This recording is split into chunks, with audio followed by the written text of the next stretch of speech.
என் பெயர் ஐஸ்ரீத். நான் first standard படிக்கிறேன். என் அப்பா பெயர் அருள். என் அம்மா பெயர் தமிழரசி. ஹேபிட் மேனேஜ்மெண்ட் இதிலிருந்து ஒரு திருக்குறளை நான் பாட போகிறேன்.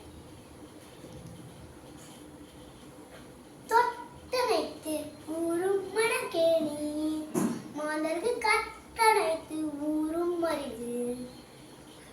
இதுதான் இன்புட் கல்வி, இதனால் அவுட்புட் தாங்க அறிவு.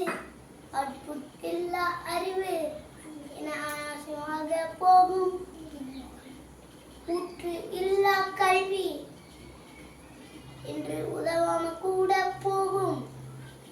அதுக்கு தொட்டனைத்து ஊரும் மணக்கேணி, மாந்தருக்கு கட்டளைத்து ஊரும் அறிவு.